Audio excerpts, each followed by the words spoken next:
नमस्कार, आप देख रहे हैं कनेक्टिंग हरियाणा और मैं हूं आपका दोस्त संजय ढांडा। और इस वक्त राजनीति की बातों में चर्चा करने के लिए एक बार फिर से मेरे साथ मौजूद है प्रद्युमन जोशीला जी। नमस्कार प्रद्युमन जी। नमस्कार जी, सभी दर्शकों को नमस्कार, राम राम जी। और एक बार फिर से दर्शकों का धन्यवाद कर देता हूं जी कि हमारे YouTube चैनल को आप अच्छा देखते हैं, शेयर करते हैं और जितना हो सके वीडियो को शेयर जरूर करें और चैनल को सब्सक्राइब करें। जिन्होंने नहीं किया, जिन्होंने कर रखा, उनका बहुत बहुत धन्यवाद। आज का जो विषय रहेगा वो एक तरीके से देखा जाए राजनीति की बातों में पिछले कई दिनों से, जब से कांग्रेस चुनाव हारी है तब से लेकर के मंथन का दौर जारी है जी।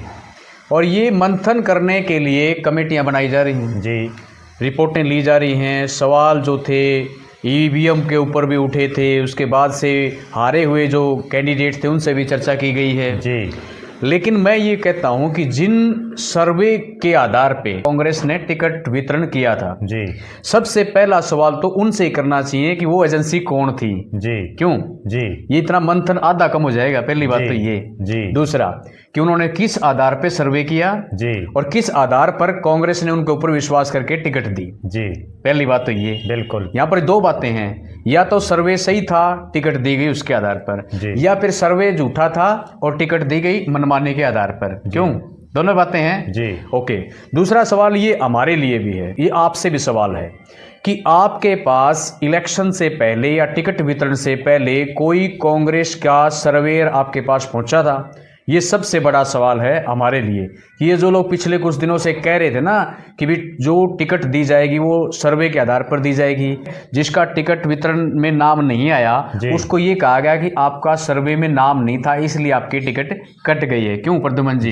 इसके ऊपर हम कहें क्योंकि विचार और मंथन ये पिछले कुछ दिनों से चल रहा है। तो निश्चित रूप से सबसे बड़ी और सबसे महत्वपूर्ण बात जो है वो ये है कि जो कांग्रेस पिछले काफ़ी समय से विधानसभा चुनाव घोषित होने से पहले से भी बार बार एक ही बयान तमाम नेता दे रहे थे जी कि टिकटें सर्वे के आधार पर दी जाएंगी। पार्टी सर्वे करवा रही है, सर्वे की एजेंसियों को काम दे रखा है, पार्टी अपना एक इंटरनल सर्वे भी करवा रही है। कई प्रकार के मीडिया के लोगों को भी इसमें कहीं ना कहीं जो है उनके सर्वेज को भी ध्यान में रखा जाएगा, जो मीडिया चैनल्स हैं जी। और इसके अलावा कांग्रेस एक सुनील कोनुगोलू हैं, अच्छा, उनकी क्या रिपोर्ट आती है हर सीट पर, उनके हिसाब से जो है कई जगह टिकटों का वितरण उन्होंने किया है। अच्छा। तो इन तमाम जो 5-6 एजेंसीज कह लीजिए या 5-6 टाइप के लोग कह लीजिए, उन सब से बात करके और उसके बाद ये टिकट हम घोषित करेंगे।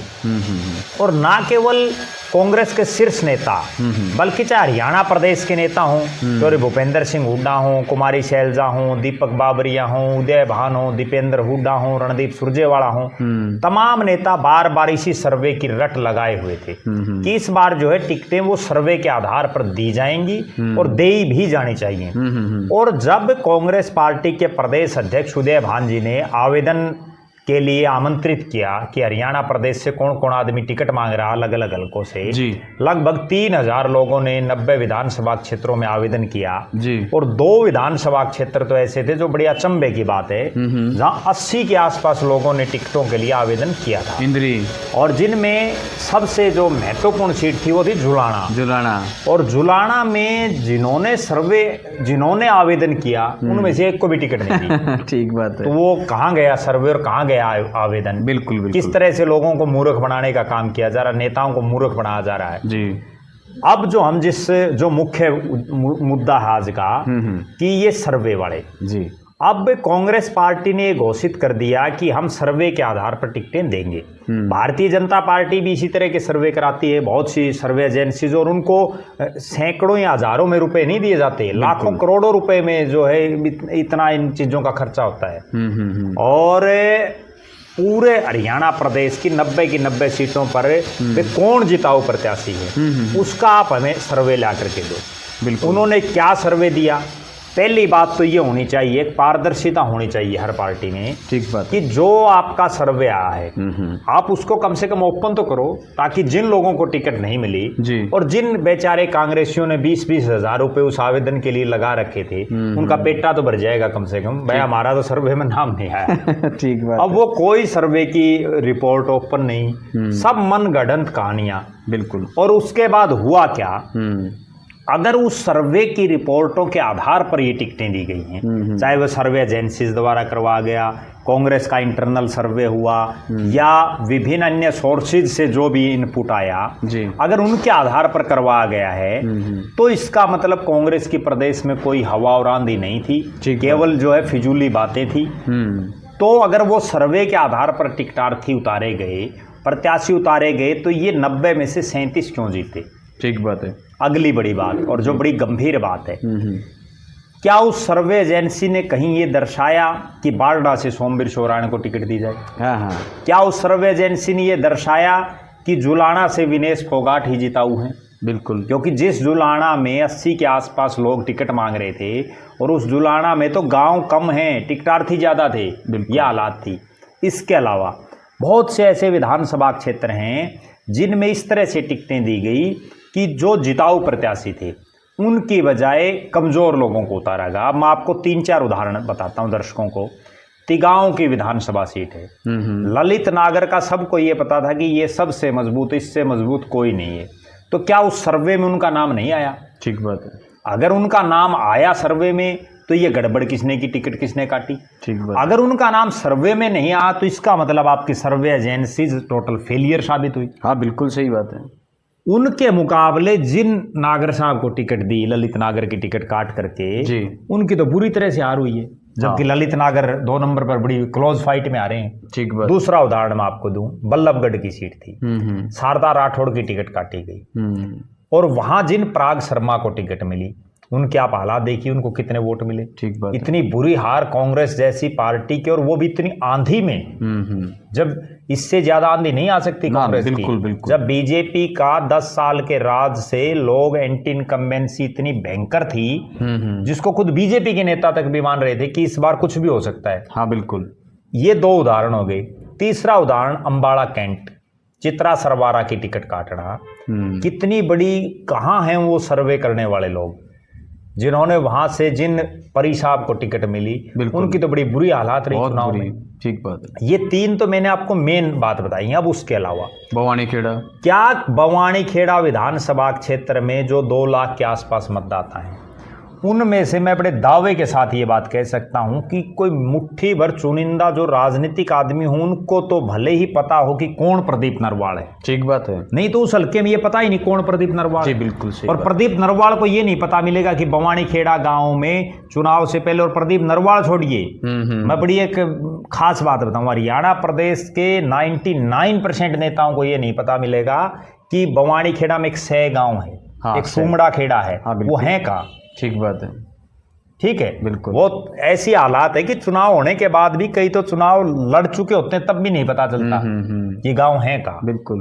क्योंकि सै नाम का गांव, बिल्कुल, बहुत से नेताओं को नहीं पता मिलेगा जी। तो इस तरह की प्रदीप नरवाल की टिकट की कौन सी सर्वे एजेंसी ने रिकमेंड किया? हाँ, वहाँ 2 कैंडिडेट जो थे जी, उसके अलावा जी, ये तो हमने मुख्य तौर से बताया है। बिल्कुल। अब इनके अलावा बहुत से ऐसे और नेता हैं हरियाणा प्रदेश में जिनकी टिकटें इस तरह से बांटी गई कि लगातार जो 2 बार हार चुकी कांग्रेस, जिसको इस बार लोग जिताना चाहते थे, लेकिन उसको धक्के से हरवा दिया गया। अब इसमें कमी किसकी है? जो कांग्रेस का राष्ट्रीय नेतृत्व कभी भूपेश बघेल और हरीश चौधरी की कमेटी बनाता है जी, कभी जो है 8 सदस्यों की उदय भांजी कमेटी बनाते हैं, बिल्कुल, कभी ईवीएम पर प्रश्न चिन्ह खड़ा करते हैं, बिल्कुल, कभी ये कहते हैं कि बीजेपी ने सरकारी तंत्र से चुनाव जीत लिया जी, कभी ये कहते हैं कि हमारी कार्यकारिणी नहीं बन पाई इसलिए चुनाव हार गई, संगठन की, कभी ये कहते हैं कि भारतीय जनता पार्टी ने धन बल इतना था, पैसा फेंक किया जिसकी वजह से हम हार गए।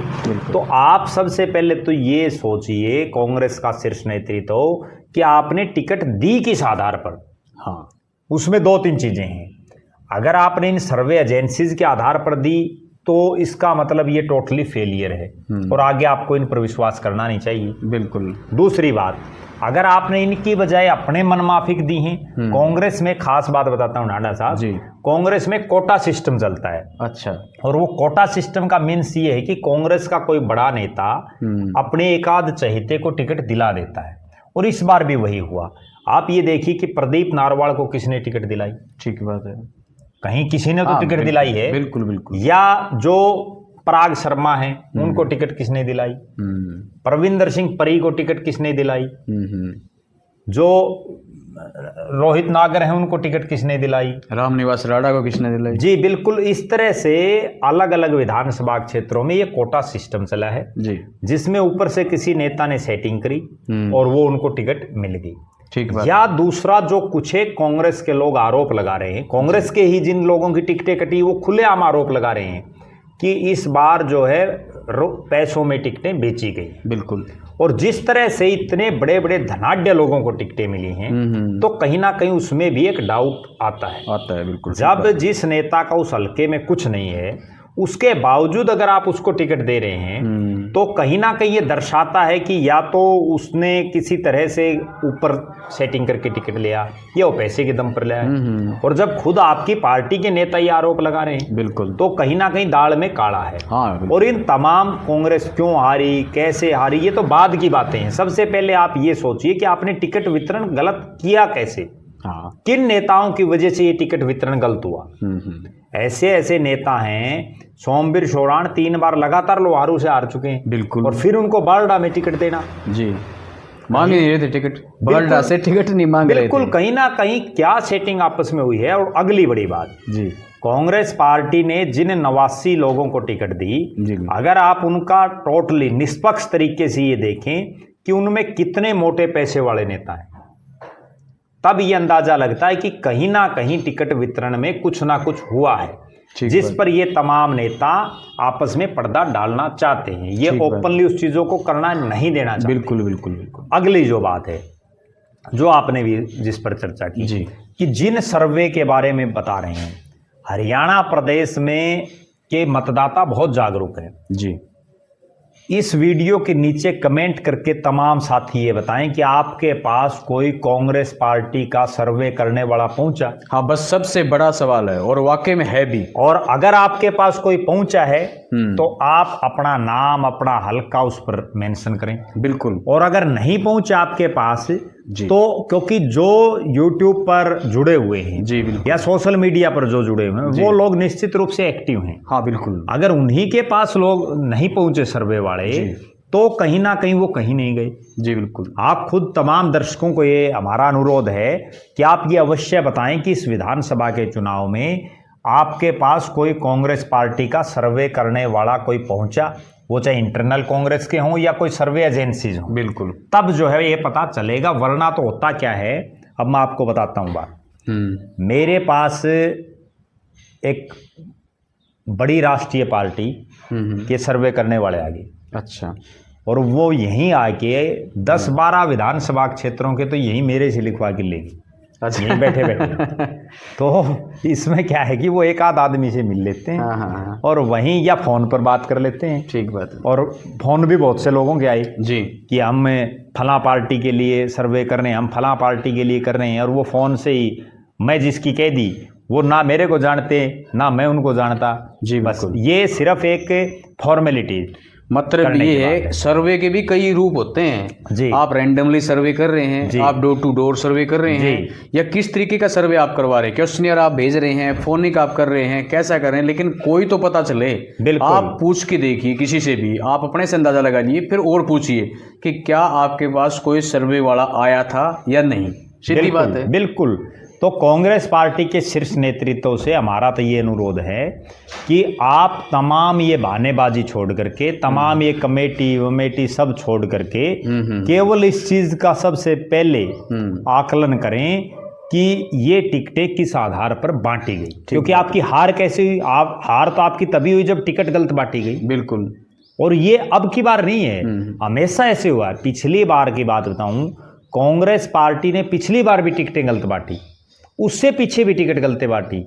लेकिन इस बार क्या था, इस बार सिर्फ इसलिए बहुत ज्यादा रुक्का रोड़ा हो रहा है कि इस बार लोगों को ये उम्मीद थी कि हम बीजेपी को हटा करके और कांग्रेस को लाएंगे। बिल्कुल। लेकिन वो टिकट वितरण गलत होने की वजह से सारा बड़ा सिस्टम जो है वो गुड़ गोबर हो गया। बिल्कुल बिल्कुल, ठीक बात है जी। तो ये एक बड़ा सवाल था और आज का चर्चा का विषय भी था, और होना भी चाहिए बिल्कुल, है ना। बिल्कुल। और एक बात क्या है ना भाई, जैसे चोर न तो खोवा खांसी जी, और भाई वीर न खो हंसी। जी। तो कहने का मतलब है भाई अब ये जो चीजें है ना जो सामने आ रही हैं, तो ये खासी है ना अब गड़बड़ कर रही है कहीं ना कहीं। और इस बहुत सारे मैं एक और बड़ी गंभीर बात और बताता हूँ जी। दीपक बाबरिया जब हरियाणा प्रदेश के प्रभारी बने, उसके बाद उन्होंने प्रत्येक जिले में और प्रत्येक विधानसभा क्षेत्र पर अपना गुजरात से ला करके, कोई दिल्ली से, कोई पंजाब से, इस तरह से कांग्रेस पार्टी के यहाँ जो है पर्यवेक्षक टाइप में, जो ऑब्जर्वर टाइप में यहाँ लोग भेज दिए। ठीक है। कोई किसी को लोकसभा का संयोजक, किसी को जिले का संयोजक, किसी को विधानसभा का संयोजक, इस तरह से। उन लोगों का काम तो ये था, जैसे भारतीय जनता पार्टी ने विस्तारक भेजे, वो विस्तारक हरियाणा प्रदेश के थे और उनको ये पता था कि इस क्षेत्र में कौन सी भाषा बोली जाती है, कौन सी बोली बोली जाती है, कौन सा कास्ट फैक्टर है, क्या गोत्र फैक्टर है, क्योंकि वो सराउंडिंग एरियाज के थे। बिल्कुल ठीक बात। जबकि कांग्रेस पार्टी ने और दीपक बाबरिया जी ने क्या किया, उन्होंने किसी को, जैसे हिसार के हम जहाँ बैठे हैं, या गुजरात से ला करके भेज दी। उनको हिंदी उनको आती ना, उनको ये पता ही नहीं कि 7 या 9 जो हल्के हैं लोकसभा में उनका क्या सिनेरियो है। और उन लोगों ने किया क्या, उनका काम तो ये था कि जो गुटबाजी कांग्रेस में है या कांग्रेस को किस तरह से मजबूत करें, बल्कि वो करने क्या लग गए, एक एक नेता के कठपुतली बन करके रह गए हर विधानसभा क्षेत्र में। ठीक बात। और उसका हश्र ये हुआ कि कांग्रेस बुरी तरह से आ रही। जिस काम के लिए उनको भेजा गया था उस काम में वो भी टोटली फेलियर रहे। उन पर भी ये चिंतन और मंथन करने की जरूरत है कि जिन लोगों को आपने एक 1.5 साल पहले हरियाणा में भेजा, उन लोगों का आउटपुट क्या रहा। हाँ बिल्कुल, उन्होंने क्या करके दिखाया। जी बिल्कुल। तो कहीं ना कहीं उन पर भी बड़ा प्रश्न चिन्ह खड़ा हो गया है। ठीक बात जी, बिल्कुल। तो सबसे बड़ा सवाल यही है कि सर्वे करने वाले कौन थे, क्या ये सर्वे वाले वाकई में हमारे बीच में आए थे या नहीं आए थे। तो आज की वीडियो में इतना ही, फिर मिलेंगे एक नई वीडियो में एक नए विषय के साथ में। तब तक के लिए मैं संजय ढांडा और प्रद्युमन जी आपसे लेते हैं इजाज़त। सभी को राम राम।